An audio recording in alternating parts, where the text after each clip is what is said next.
Welcome. Today we're going to start section 6.1.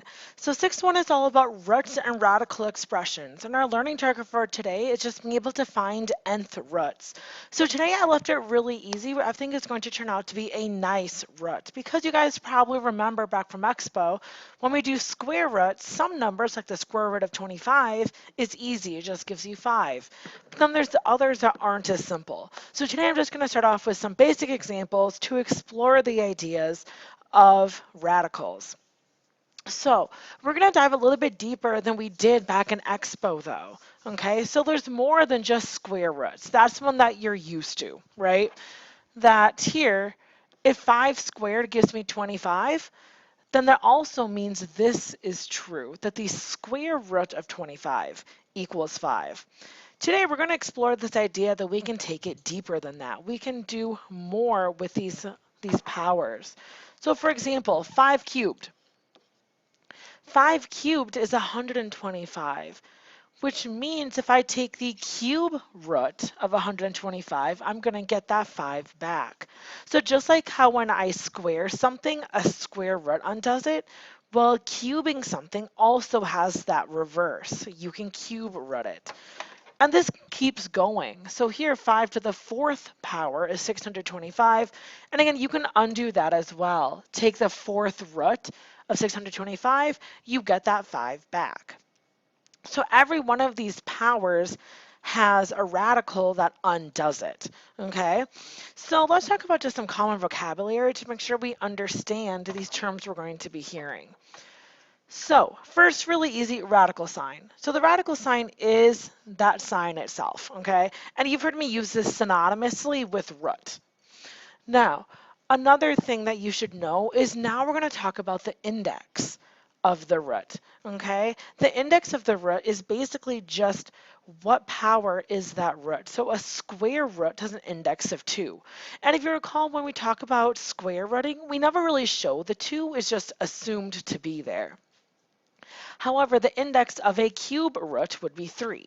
The index of a 4th root would be 4. So the index is just a way of categorizing what power that root actually has. And then finally, radicand. Radicand is whatever is on the inside of the root, okay? Whatever number and variables happen to be inside, those are called the radicand. So just a common vocab, so when I use those terms, you know what I'm talking about. So when we're talking about powers and roots, so for example, if a to the n equals b, and a and b are both real numbers, and n is a positive integer, then a is an nth root of b. Okay? So let's talk about what this means. Well, what happens when n is odd? Okay? When n is odd and I go to take the nth root of both sides, you're going to get just one answer. Okay? But hopefully you recall when n is even. So for example, if I had something like this, remember what happens when you have something like that. When I square root that, I'm ending up with 2 answers. Okay, so here, this kind of should take you back to chapter 4, where when you have a square root, okay, or when you have something squared and you go to square root it, you're going to end up with 2 solutions. Okay, so you need to remember you're still getting 2 answers, the plus or the minus. And when the b is negative, there's no real solutions. So that's the other nice thing, is in this chapter, we're ignoring all of that imaginary stuff we did previously back in chapters 4 and 5. We're doing a fresh start.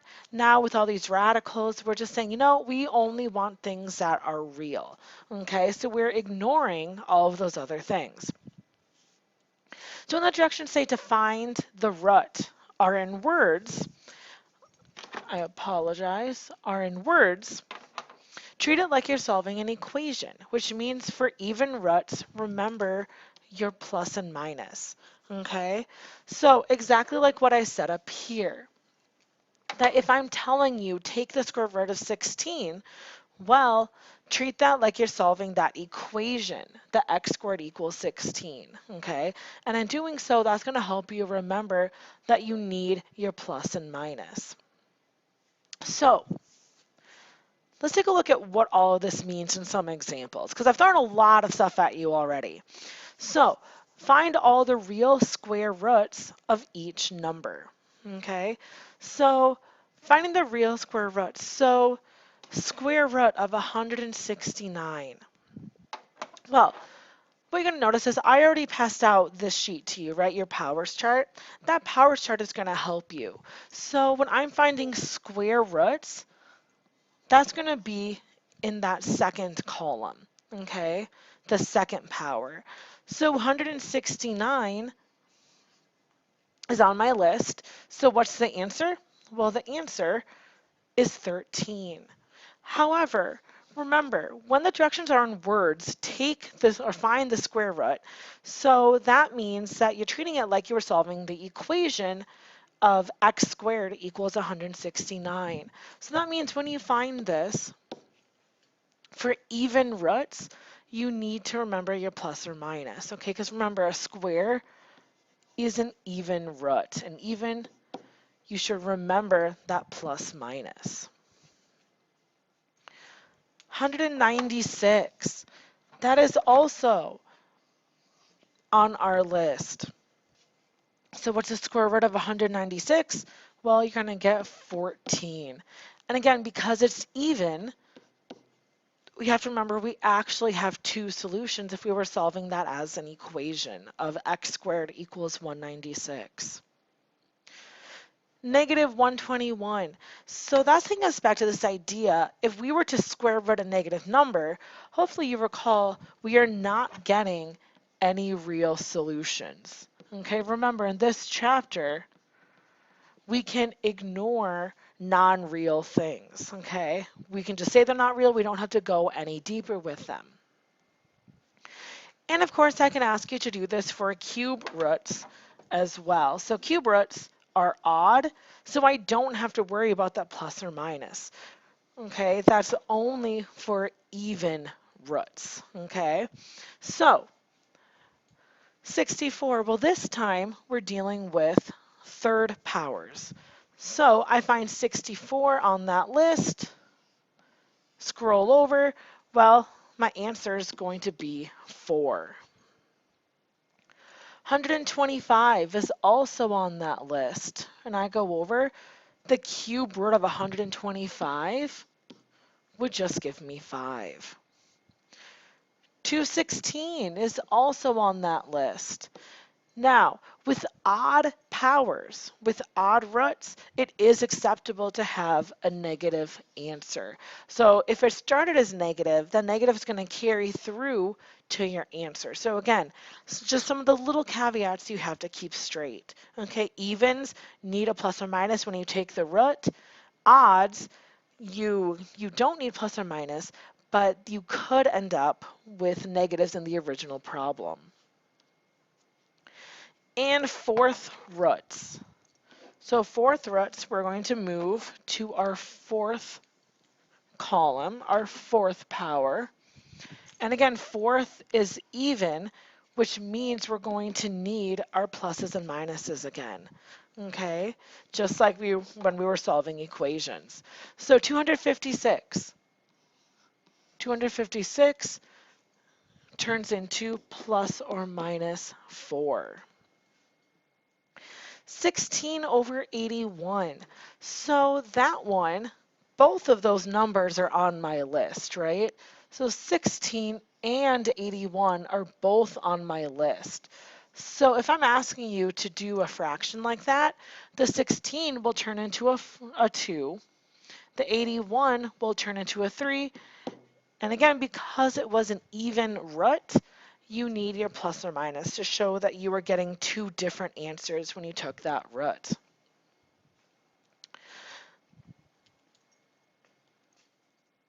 And here, can I take the root of an even root of a negative number?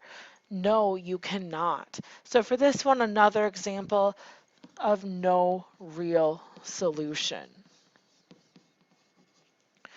All right, when you're taking even roots, you cannot take an even root of a negative number.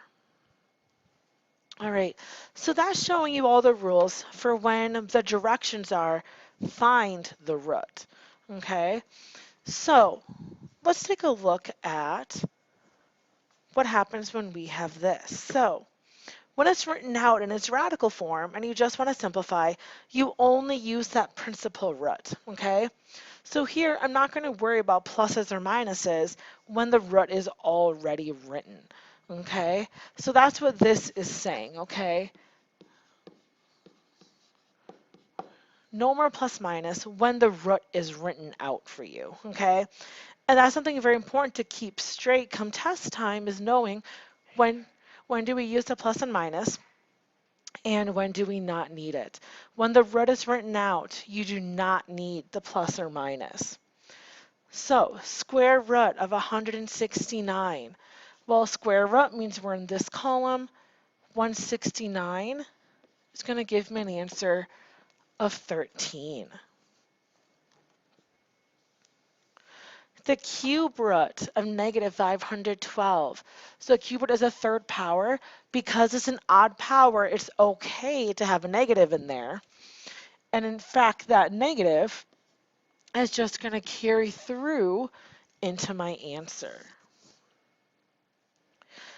And if I'm asking for a fraction, like the next one, the fourth root of 16 over 625, I'm looking under my fourth power. 16 will become 2. 625 will become 5.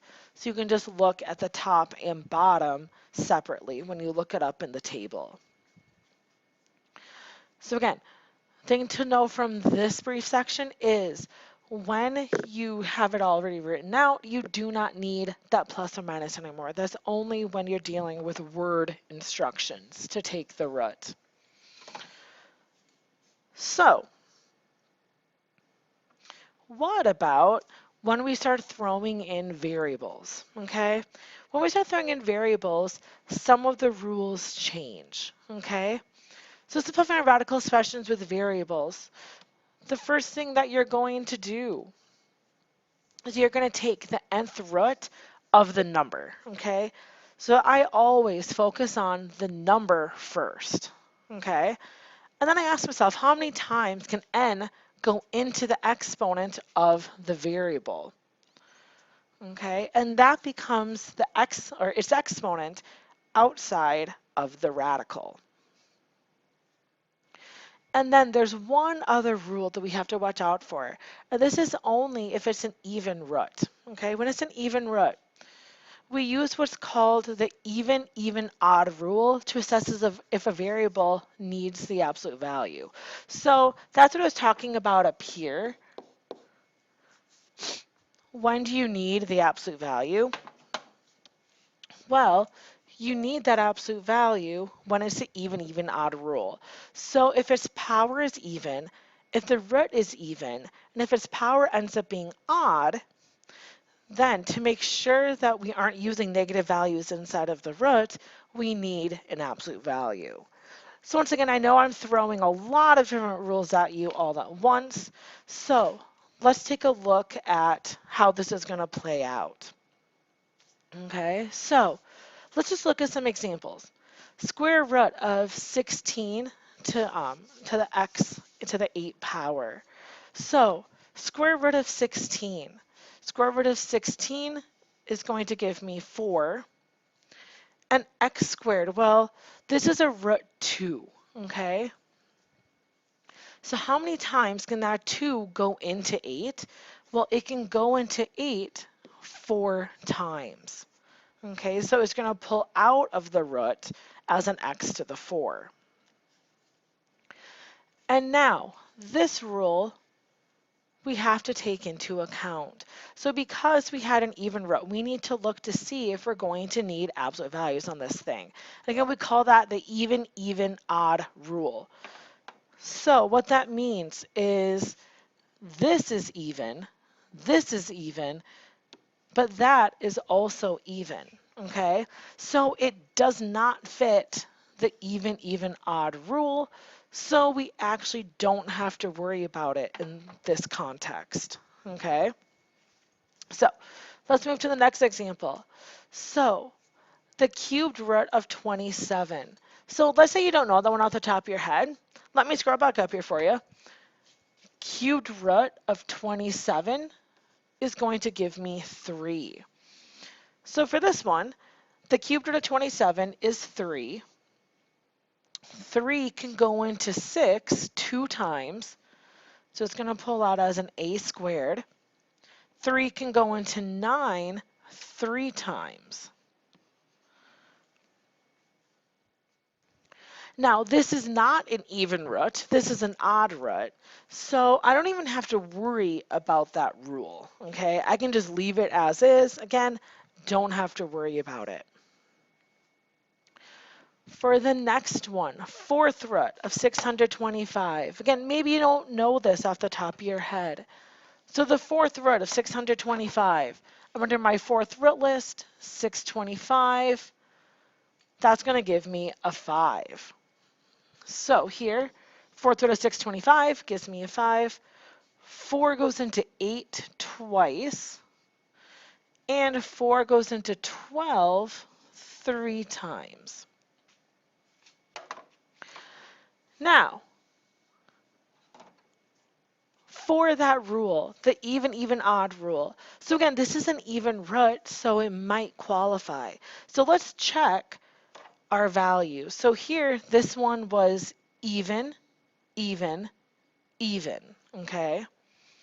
So that one I don't have to worry about, okay? However, notice the next one.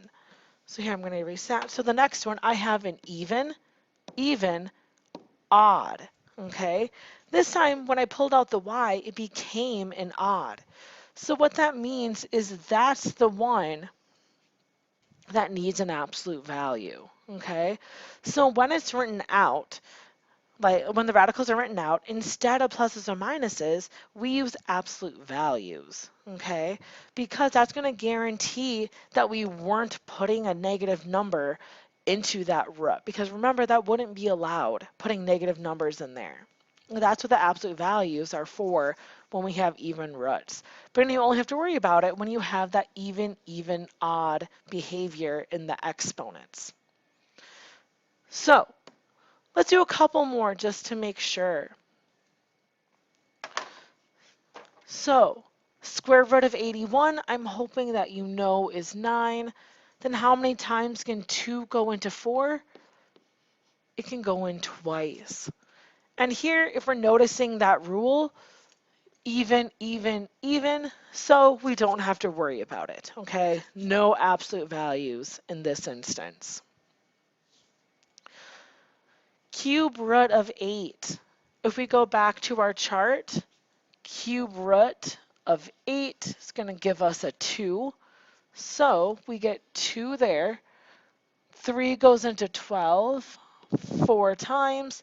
3 goes into 15 5 times. And again, this is an odd power, so we don't have to, or an odd root, so we don't have to worry at all about those absolute values. Let's take a look at this next one. So, fourth root of 16. So we're going to come over to the fourth power again. 16 is going to give us a 2. So here the fourth root of 16 is 2. 4 goes into 12 3 times. 4 goes into 4 goes into 16 4 times. Here I have an even root. So having an even root here means that we should check that rule. So I'm going to erase that. So for the x, I have an even power with an odd root, even power, even root came out as an odd. So that's one that should concern me, okay? That's one that needs that rule. In terms of the y, 16, which is even, then even, even. So that one doesn't need it at all, okay? The y doesn't follow the rule, only that x does. And sometimes you'll notice when I'm doing it, I would kind of offset the thing with the absolute value to the back, okay? Group everything that doesn't have the absolute value, and then anything that does, put in the back, all right? But you do just want to make sure that you remember that even, even, odd rule. If it's even on the inside, even root pulls out to be odd, that's where we're going to have some issues. So let's wrap up with a word problem. So some teachers adjust test scores when a test is difficult.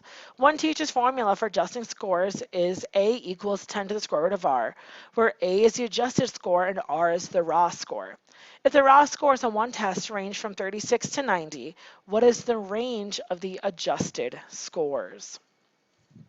So here are the raw scores. So these are R values, okay? They want to know what's the range of those adjusted scores, okay? What are we getting for them?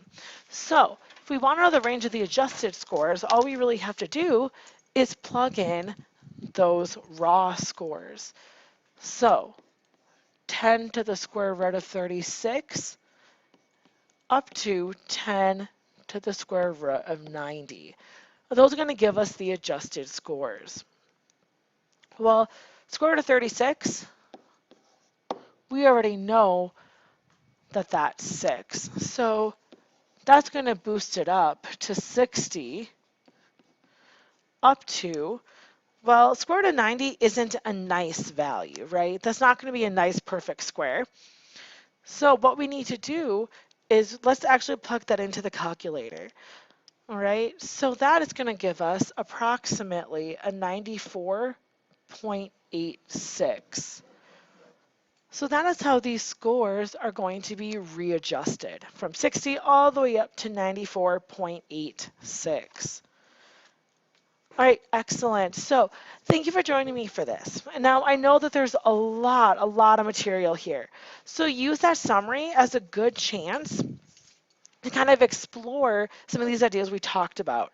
Jot down some notes, remind yourself, when do I use plus or minuses? When do I need absolute value? All of those little things that you're going to have to keep straight, writing down in the summary will help you remember those big ideas, okay? So please make sure you have that written out and then come back ready to do your practice work.